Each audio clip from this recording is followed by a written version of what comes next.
ओम शांति। 23 फरवरी 2023। बाबा के महावाक्य। मीठे बच्चे, तुम्हारा फर्ज है एक दो को बाप और वर्षे की याद दिलाकर सावधान करना। इसमें ही सबका कल्याण समाया हुआ है। प्रश्न: तुम बच्चे किस एक गुह्य राज को समझते हो जो कोई साइंसदान भी नहीं समझ सकते? उत्तर: तुम समझते हो कि आत्मा अति सूक्ष्म स्टार है। उसमें ही सब संस्कार भरे हुए हैं। वही शरीर द्वारा अपना अपना पाठ बजा रही है।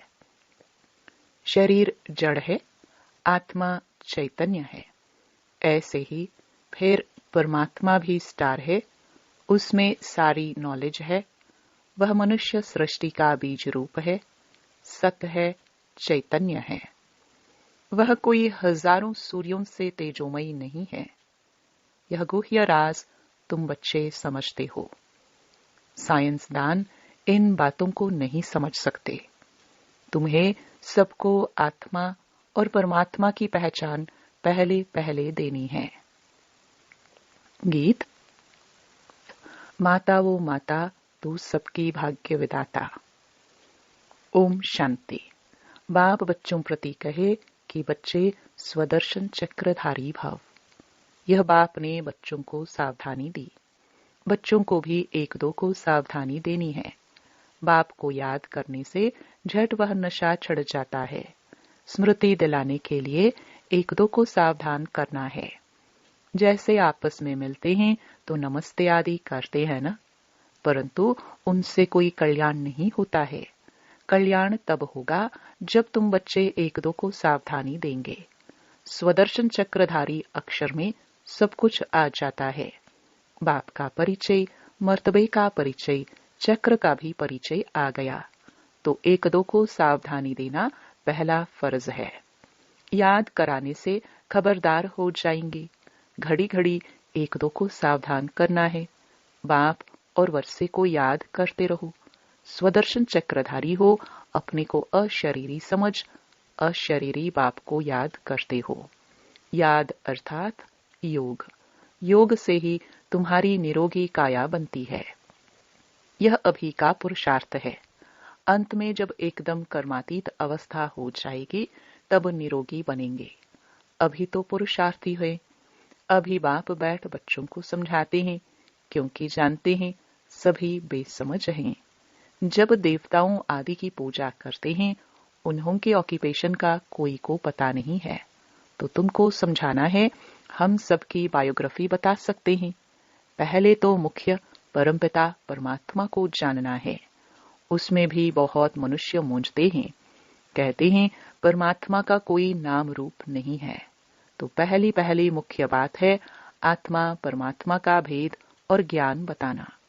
यह तो जानते हैं सब आत्मा है। पुण्य आत्मा पाप आत्मा कहाँ जाता है? पाप परमात्मा नहीं कहेंगे। पतित दुनिया है ना, परमात्मा तो पतित नहीं होता। इसलिए मनुष्य को पहले पहले आत्मा को जानना है, क्योंकि आत्मा का ज्ञान कोई भी मनुष्य में नहीं है। आत्मा ही सुनती है, आत्मा ही खाती पीती सब कुछ करती है इन ऑर्गन्स द्वारा। आत्मा का रूप क्या है? कहते हैं चमकता है भ्रकटी के बीच में अजब सितारा। तो आत्मा का रूप समझाना पड़े ना। आत्मा का रूप कोई इतना बड़ा तो नहीं है। आत्मा अति सूक्ष्म है। आत्मा का रूप है जीरो अथवा बुरी बिंदी भी कहते हैं। अब इस पर भी विचार करना चाहिए कि आत्मा कितनी सूक्ष्म है। मनुष्य पूछते हैं आत्मा शरीर से कैसे निकलती है, कहां से निकलती है? कोई कहते हैं कि खोपड़ी से निकलती, कोई कहते आंखों से निकलती, क्योंकि दरवाजे तो बहुत है ना। परंतु आत्मा है क्या चीज, यह जानना बड़ा वंडरफुल है। तो पूछते हैं आत्मा निकलती कैसे है? यह नहीं कहते आत्मा आती कैसे है, परंतु पहले तो मालूम होना चाहिए कि आत्मा क्या चीज है। कितनी छोटी सी आत्मा में 84 जन्मों का पाठ भरा हुआ है। यह बातें मोस्ट वंडरफुल है। आत्मा है तो बरोबर स्टार मुहाफिक, उसको बड़ा नहीं कहेंगे। एरोप्लेन ऊपर जाने से बहुत छोटा दिखाई पड़ता है, परंतु आत्मा बड़ी नहीं होती। उनका तो एक ही रूप है। तो पहले पहले आत्मा को जानना चाहिए। मैं आत्मा कैसे इस शरीर में प्रवेश करता हूँ। भल कोई कोई को साक्षात्कार होता है, जैसे स्टार है, उस छोटी सी आत्मा में सब नॉलेज भरी हुई है। आत्मा है एक ही, यह बड़ा वंडर है। परमात्मा के रूप का भी किसको पता नहीं है। वास्तव में जैसी आत्मा है वैसे ही परमपिता परमात्मा है। वह भी बाप है। भल यहाँ बाप और बच्चा छोटा बड़ा होता है, परंतु आत्मा छोटी बड़ी नहीं हो सकती। आत्मा और परमात्मा के रूप में कोई भेद नहीं है। बाकी दोनों के पाठ में संस्कारों में भेद है। बाप समझाते हैं, मेरे में क्या संस्कार है, तुम आत्माओं में क्या संस्कार हैं। मनुष्य आत्मा और परमात्मा के रूप को न जानने कारण आत्मा परमात्मा एक कह देते हैं। बड़ा घोटाला कर दिया है। जानना बहुत जरूरी है। परमात्मा भी है, ब्रह्मा विष्णु शंकर भी हैं, इन सब में आत्मा है। जगदम्बा सरस्वती को गॉडेस ऑफ नॉलेज कहते हैं, तो जरूर सरस्वती की आत्मा में नॉलेज होगी, परंतु उनमें कौन सी नॉलेज है यह कोई को पता नहीं है। सिर्फ कह देते हैं गॉडेस ऑफ नॉलेज। अखबारों में आर्टिकल्स आदि पढ़ते हैं तो उस पर समझाना चाहिए। तुम कहते हो सरस्वती गॉडेस ऑफ नॉलेज, परंतु उसने कौन सी नॉलेज दी, कब दी। उनको जरूर गॉड से नॉलेज मिली होगी ना। गॉड का रूप क्या है। गॉडेस ऑफ नॉलेज यह नाम कैसे पड़ा।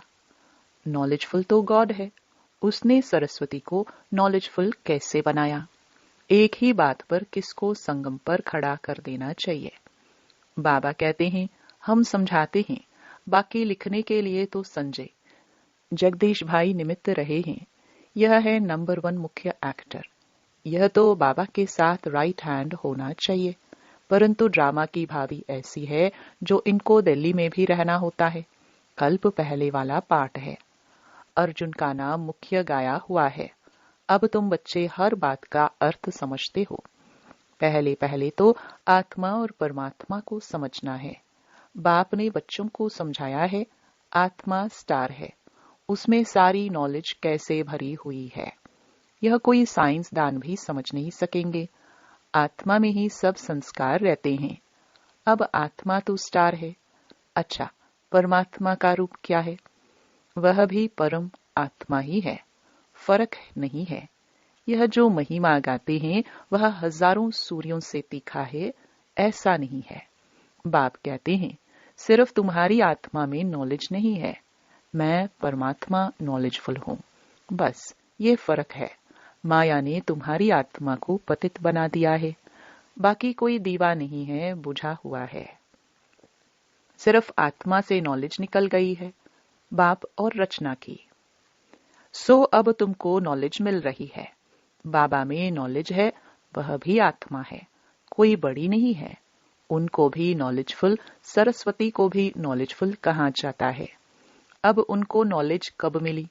सरस्वती किसकी बच्ची है यह कोई जानते नहीं है, तो दिल में आना चाहिए उन्हों को कैसे समझाए। बाप परमात्मा कौन है वह भी समझाना है कि वह स्टार है, उसमें सारी नॉलेज है। गॉड फादर मनुष्य सृष्टि का बीज रूप है, सबका बेहद का बाप है। वह सत्य है, चैतन्य है, उनमें सच्ची नॉलेज है। उनको ट्रूथ भी कहते हैं, और कोई में सच्ची नॉलेज है नहीं। रचयिता एक बाप है, तो सारी रचना की नॉलेज भी उनमें ही है। झाड़ का बीज रूप है ना। आत्मा तो चैतन्य है, शरीर तो जड़ है। जब आत्मा आती है तब यह चैतन्य होता है। तो बाप समझाते हैं मैं भी वही हूँ।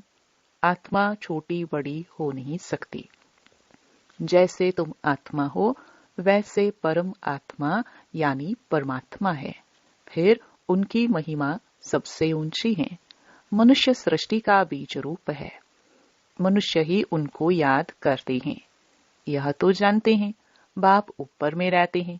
आत्मा इन ऑर्गन्स द्वारा कहती है, हे परमपिता परमात्मा।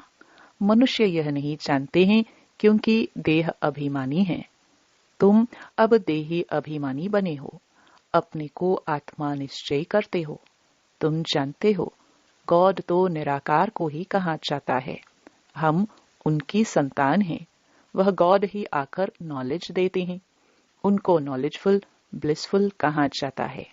रहम का सागर, सुख का सागर, शांति का सागर, यह महिमा दी गई है। तो जरूर बाप से बच्चों को वर्षा मिलना है। उन्होंने कोई समय आकर वर्षा दिया है, तब महिमा गाई जाती है। देवताओं की महिमा अलग है, बाप की महिमा अलग है।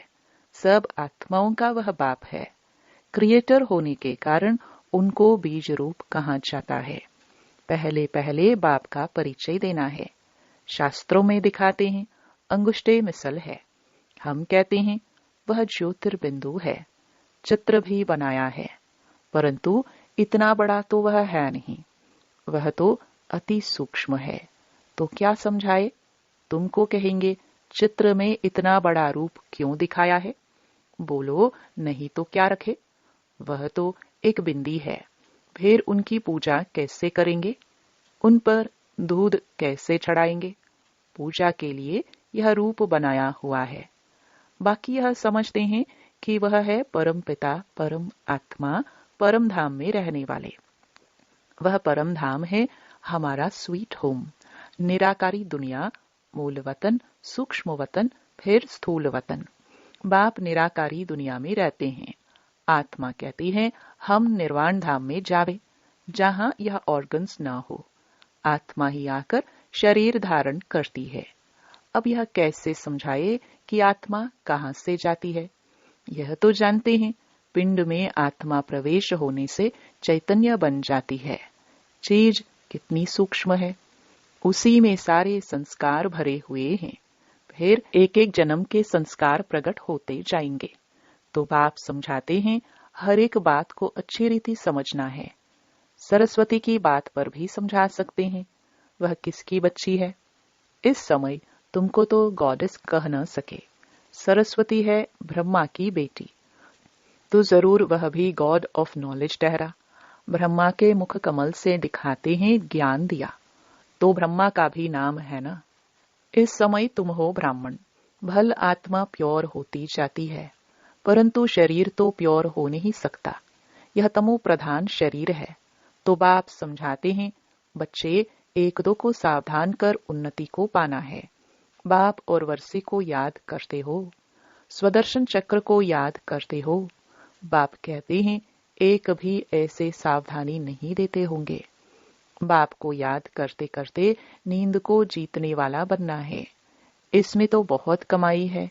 कमाई में कभी थकावट नहीं होती है, परंतु स्थूल काम भी करने पड़ते हैं, इसलिए थकावट भी होती है।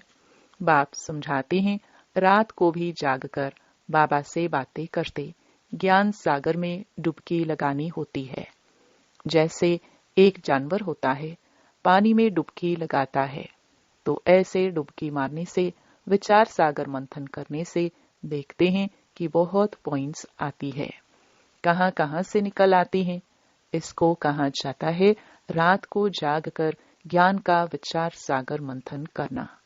मनुष्य बिल्कुल ही नहीं जानते हैं, उनको समझाना है। बाप ज्ञान का सागर है, उनसे वर्षा मिलना है। जो आदि सनातन देवी देवता धर्म वाले सतयुग में थे, उनको जरूर वर्षा मिला होगा ना। अब सारी राजधानी को वर्षा कैसे मिला? कलयुग से सतयुग होने में देरी तो नहीं लगती। रात पूरी हो, दिन होता है। कहाँ आयरन एज्ड वर्ल्ड दुख धाम, कहाँ वह सुख धाम। ब्रह्मा का दिन और ब्रह्मा की रात, कितना फर्क है। अभी गॉड फादर से तुमको नॉलेज मिल रही है। सरस्वती क्या करती थी, किसको पता नहीं। बस गॉडेस ऑफ नॉलेज सरस्वती का चित्र मिला और खुश हो गए। तो उनको सावधान करना पड़ता है। परमात्मा का परिचय देना पड़े। फिर ब्रह्मा विष्णु शंकर का भी परिचय देना है। बाप ने आकर यह नॉलेज दे नर से नारायण बनाया है। बड़ा युक्ति से हर एक का ऑक्यूपेशन बताना है। सरस्वती भी ब्रह्मा मुख वंशावली है, तो जरूर परमपिता परमात्मा आया, उसने ब्रह्मा द्वारा मुख वंशावली रची। पहले पहले नॉलेज किसको दी? कहते हैं कलश सरस्वती को दिया, बीच से ब्रह्मा को गुम कर दिया है। यह किसको पता नहीं है कि ब्रह्मा तन में आकर माताओं को कलश दिया है, तो जरूर ब्रह्मा भी सुनते होंगे ना। ब्रह्मा के हाथ में शास्त्र भी दिखाते हैं, ब्रह्मा की मत मशहूर है, तो वह भी सभी वेदों शास्त्रों के सार की मत देता होगा। ब्रह्मा द्वारा शिव बाबा समझाते हैं, ब्रह्मा कहां से आया, यह रथ कहां से निकला, कोई नहीं जानते। बाबा ने अभी बताया है जो तुम समझा सकते हो। अच्छा, मीठे मीठे सिखिलदे बच्चों प्रति माता पिता बाप दादा का याद प्यार और गुड मॉर्निंग। रूहानी बाप की रूहानी बच्चों को नमस्ते। धारणा के लिए मुख्य सार। पहला, रात को जागकर ज्ञान का विचार सागर मंथन करना है। ज्ञान सागर से डुबकी लगानी है। बाप को याद करते नींद को जीतने वाला बनना है। दूसरा, स्वदर्शन चक्र फिराते रहना है। आपस में बाप और वर्षे की याद दिलाते एक दो को सावधान कर उन्नति को पाना है। वरदान, स्वयं को संगमयुगी समझ व्यर्थ को समर्थ में परिवर्तन करने वाले समर्थ आत्मा भव। यह संगम युग समर्थ युग है, तो सदा यह स्मृति रखो कि हम समर्थ युग के वासी, समर्थ बाप के बच्चे, समर्थ आत्माएं हैं, तो व्यर्थ समाप्त हो जाएगा। कलयुग है व्यर्थ। जब कलयुग का किनारा कर चुके संगम युगी बन गए, तो व्यर्थ से किनारा हो ही गया। यदि सिर्फ समय की भी याद रहे तो समय के प्रमाण कर्म स्वतः चलेंगे। आधा कल्प व्यर्थ सोचा, व्यर्थ किया, लेकिन अब जैसा समय, जैसा बाप, वैसे बच्चे। स्लोगन, जो सदा ईश्वरीय विधान पर चलते हैं वही ब्रह्मा बाप समान मास्टर विधाता बनते हैं। ओम शांति।